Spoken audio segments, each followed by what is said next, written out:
Bismillahirrahmanirrahim. Nawas sudah bisa pidato, nggak bisa pidato. Suatu saat dipaksa pidato sama khalifah itu. Hei para hadirin, kamu pinter apa goblok? Lah mereka pinter, mau ngandani wong pinter, terus pinter kok ngandani gitu. Akhirnya hadirin itu kan karena seneng sama Abu Nawas itu seneng. Ya sudah Abu Nawas, kalau gitu kita goblok. Aku mau omongan wong goblok. Akhirnya terus wassalamualaikum warahmatullahi wabarakatuh. Jadi itu Abu Nawas juga bisa pidato, tapi dia tahu saja caranya menyelesaikan masalah. Jadi itu Abu Nawas. Jadi ya orangnya kacau tapi cerdas itu, makanya jadi guyonan. Sebenarnya Abu Nawas itu figur yang nyata, tapi tidak senaif yang diceritakan orang-orang di anekdot itu. Ya, beliau itu orang soleh ketika era Harun ar-Rasyid. Tapi ya tadi karena banyak cerita yang macam-macam.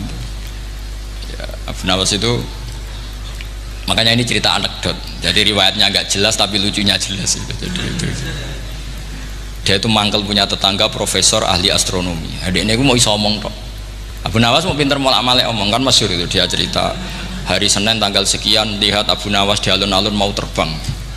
Orang lihat semua itu Abu Nawas itu ya sudah di podium ya gitu-gitu tok. Kok nggak mau terbang-terbang? Ya mau itu ya tidak. Wassalamualaikum warahmatullahi wabarakatuh. Yang bilang Abu Nawas terbang siapa? Abu Nawas mau terbang. Yang namanya mau itu ya tidak.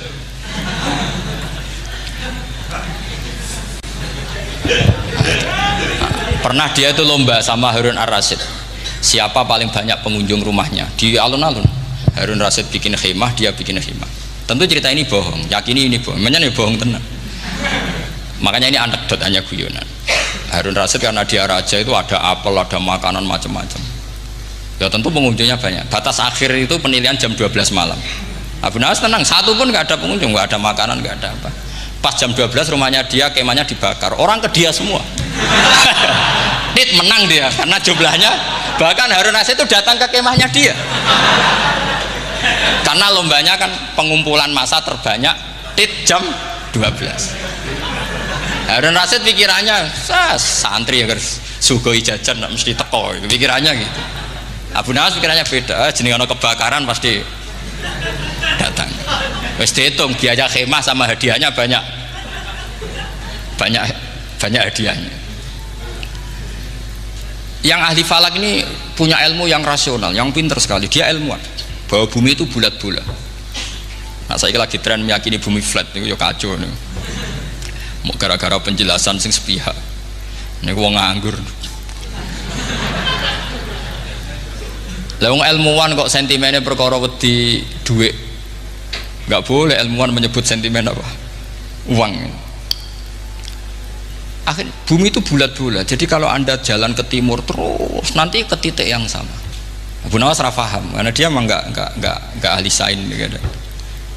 Suatu saat si profesor ini kemalingan, malingnya melayu ngetan. Terus minta tolong sama Abu Nawas, kejarlah maling itu. Kemana? Ke timur. Dia ngejar ke barat. Ditanya sama profesor, saya udah bilang larinya maling itu ke timur, kalau kejar ke barat nanti ketemu di titik yang sama. Jadi, akhirnya profesornya ngerti, oh ngenyek tuh kira itu. Jadi nah khawatir saya nanti kalau santri-santri tidak pinter ilmu terus pilihannya ilmu kayak Abu Nawas, jalan pintas tadi. Karena belajar falak jelimet, belajar faraid apa jelimet, ada aul, ada roh, terus semua ada masalah yang ruwet-ruwet, terus akhirnya mau olah bicara. Ini musibah, inna lillahi wa inna ilaihi raji'un. Itu tidak boleh. Quran tidak mengajarkan itu. Quran tetap mengajarkan ilmu meskipun ada nilai seninya.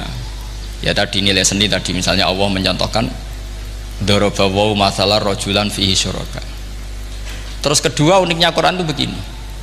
Setelah dipikir itu nyata-nyata lebih detail. Misalnya begini. Ketika Allah mencontohkan ba'udah itu nyamuk. Itu orang-orang kafir itu bilang gini, ya Muhammad, Tuhan Anda kehilangan stok ilmiah. Sehingga contoh itu enggak yang dahsyat tapi sekedar nyamuk. Wong nyamuk kok digawe contoh. Mbok ya contoh itu dinosaurus, tak jerapah, tak apalah yang keren itu. Mosok contoh apa? Nyamuk. Terus Allah menjelaskan innallaha la yastahi ayyadriban apa? Masalam ma. Contoh apa saja? Apa saja itu ditafsiri ba'udotan fama fauqaha, entah itu nyamuk fama fauqaha atau yang di atasnya nyamuk, maksudnya di atasnya itu fil killah atau fisighor, atau yang di atas nyamuk yang lebih kecil ketimbang nyamuk. Sekarang saya contohkan kata Rasulullah, contoh yang kecil saja, nggak usah bikin nyawa, nggak usah, itu terlalu mustahil. Seorang pemahat patung, terus kamu pesen, Pak aku gak eno patung gajah, mesti muni sanggup.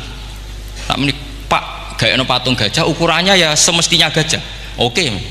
Tapi Pak aku gak eno patung nyamuk, ukurannya ya sak nyamuk, kira-kira sanggup apa enggak? Artinya ketika Allah gawe nyamuk itu lebih sulit ketimbang gawe gajah, apa lebih mudah? Lebih sulit, karena nyamuk yang sudah kecil dia punya alat kelamin, terus seberapa juga alat kelaminnya juga tetap harus ada lubangnya, terus seberapa juga. Temen saya malah ada yang cangkem elek bilang gini, lalu ya punya kumannya seberapa.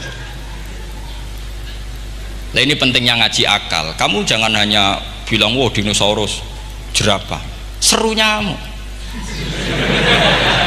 Nah karena orang sudah ada itibar dengan nyamuk, didatangkanlah nyamuk banyak. Sebenarnya nyamuk banyak itu mergo mangkel, gak diperhatikan itu. Makanya terus. Lah ini saya tahadus binemat, istri saya itu sering protes. Istri saya kalau manggil saya Gus karena orang Jawa Timur, itu sama-sama jagongan itu, saya itu tidak pati sering digigit, namun ya digigit tidak sesering sampean, itu jelas. Terus saya tanya, Gus punya doa apa, kenapa tidak pati begitu digigit nyamuk? Saya bilang karena saya sudah tahu hikmahnya nyamuk, jadi harusnya dia sudah tidak nyerang saya, kata saya itu. Makanya ini ijazah, agak mandi salah sampean gitu. Karena tadi logika yang terbangun gitu, kalau Allah bikin gajah, melubangi belalai gajah itu masih masuk akal, bahkan saat kita bikin patung masih bisa. Tapi kata tadi nyamuk itu sudah kecil, harus punya usus, harus punya alat kelamin, harus punya telur, telurnya juga detail lagi. Ini disebut innallaha la yastahyi ayyadriba mathalam ba'udah. Sehingga ba'udah di mata ahli tafsir, di mata ulama ini contoh yang luar biasa. Tapi di mata orang-orang yang nggak seneng mikir, kok terima nyamuk itu. Makanya saya minta kangkang di sini bisa makan itu harus syukur. Makan itu luar biasa. Saya itu sering nyontohkan di Jogja ini. Saya punya temen sakit, kalau nggak ada obat dari Belanda itu mati. Kalau ini nggak dapat obat bagus dari Belanda atau dari Jerman itu meninggal. Berapa bulan lagi matinya? 3 bulan. Kalau nggak sampai dapat obat mati 3 bulan. Oh masih mandi obat yang di Jogja, apa itu makan atau minum? Kalau orang tidak minum tidak sampai 3 bulan sudah mati. Boy orang itu mikir seperti itu. Tapi kita ini kalau obat dari Jerman, dari Belanda itu hebat. Kalau enggak kita mati sebulan lagi, 3 bulan lagi. Allah bikin obat pada kita tiap hari, yaitu kita bisa makan, bisa minum. Itu kalau sekali nggak makan 5 hari bisa mati sama. Tapi kita karena ngakan tuh hal yang biasa, nak radu duit iso utang terus dianggap biasa. Ini kalau ulama masalah besar. Punya otak seburuk itu tuh masalah besar bagi ulama. Sehingga Allah tidak malu ketika ngendikan kulu wasrobu, tidak malu karena makan ini urgen, sangat penting. Dan Allah tidak malu meskipun Quran itu temanya kelas tinggi, biasa Allah ngitakan jong kowe kulu minta ibadi marusang nakum, kamu makanlah. Karena minum obat itu kebutuhan kita ketika sakit. Tapi kalau makan adalah kebutuhan kita sihatan wasukman, saat sakit maupun saat sehat. Nah, kalau Anda dengan kualitas ini, ketika Allah membicarakan makanan itu Anda akan respect sama Allah karena memang ini urgen betul. Tapi kalau Anda cara berpikir gini, hanya cari horo ibal ilmu yang aneh, yang seru, kamu baca ayat itu akan menjadi biasa-biasa saja. Dan itu masalah bagi mahabbah Anda pada Al-Quranul Karim. Ya saya kira demikian. Terus mengke saya pikir tidak etis ya, kan ini Jumat nanti sing biasa itikaf nanti terganggu, nanti saya ada ke problem ya. Kalau ada tanya jawab ya saya mohon tadi ya, karena ini zaman akhir saya memang butuh sekali. Kenapa saya mau datang? Satu, hormat Kiai Hanan. Dua, saya memang ingin banyak mufassir lagi, jangan hanya lewat baca terjemah kemudian merasa menjadi ahli apa Quran atau ahli tafsir. Itu musibah besar itu masalah besar itu. Ya pokoknya saya mohon lah ya setidaknya gitu. Misalnya orang kafir, kamu cari saja orang kafir, ternyata ada yang harbi, ada yang dhimmi, ada yang muahad, ada yang mustakman. Lalu dalam tarik ada kafir Yahudi, kafir Nasrani, kafir ahli kitab. Kalau di fikih ada kafir yang lahum kitabun, ada yang tidak lahum kitabun. Kalau yang lahum kitabun disebut ini kitabiah kholiso, yang tidak itu kan beda-beda di fikih. Boleh nikahnya ndak, khilu dzabihatihim atau tidak, itu kan detail sekali. Makanya saya mohon ini latihan detail. Oke, sampean tetap ngaji, sering khatam itu bagus karena mengumpulkan semua ilmu. Tapi sampean harus menganalisis secara apa? Saya dulu ngaji Mbah Mun Muslim ya kilatan, tapi saya ngapalkan sama Gus Subab. Gus Subab putranya Mbah Mun, dulu muridnya Said Muhammad. Saya itu tak pelajari lagi di rumah, tak analisis lagi setelah besar sampai sekarang, karena ya itu beda. Kita selalu Rabbi zidni apa? Ilma. Misalnya begini contoh ya, contoh. Kita mungkin tahu maknanya ayat tertentu itu begini. Misalnya begini. Faqula lahu qaulal layyinan la'allahu yatadzakkaru aw yakhsha. Musa dan Harun, jika kamu datang ke Fir'aun, maka kalau ngomong, kalau dakwah itu qaulal layyinan, dengan dakwah yang halus. Nggih, qaulal layyinan. Ini bagi yang ekstremis harus baca dialek ini. Ini kisah nyata yang diceritakan Habib Zain bin Semit ketika ngarang Al-Manhajus Sawi. Juga diulang-ulang di beberapa kitab. Suatu saat ada ustadz, corong Jawa Kemelinti, datang ke Harun Ar-Rasyid. Harun Ar-Rasyid ini Banil Abbas, termasuk zuriyahnya Abdullah bin Abbas. Karena Harun Ar-Rasyid sebagai khalifah tentu salahnya banyak, namanya pejabat pasti salahnya banyak. Meskipun kebaikannya juga banyak, tapi salahnya juga banyak. Kalau kita kan tidak pejabat, salahnya tidak banyak, tapi prestasinya juga tidak banyak. Ya kan, misalnya ada tamu Raja Salman, katanya hormat tamu wajib, kamu kan tidak bisa hormat. Karena dia juga tidak mau dihormati kita kan. Nah terus si ustadz tadi datang begini, saya itu masih hafal teksnya. Ya Amirul Mukminin, inni nasihun lak famusyaddidun alaika fala tajidanna ala nafsika fi nafsika aliyya syai'an. Saya ini mau nasihati Anda, tapi saya maaf sekali karena nasihat saya ini kasar sekali. Musyaddid itu kasar, keras.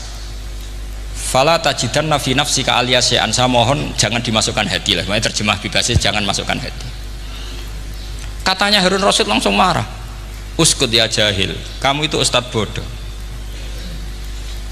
kamu tidak boleh keras sama saya. Dia masih bantah, saya keras sama anda karena ada salahnya banyak. Terus apa kata Harun Ar-Rasyid? Inna wa ta'ala qad arsala man huwa khairum minka ila man huwa syarrum minni wa ma'adzalika qala ta'ala faqula lahu qaulal layyinan. Allah mengutus orang yang jelas lebih baik ketimbang kamu, yaitu Musa dan Harun. Musa dengan ustadz ini baik mana? Tidak, sama jawab saja. Baik Nabi Musa kan. Ilaman huwa syarrun minni. Fir'aun dengan Harun Ar-Rasyid buruk mana? Buruk Fir'aun.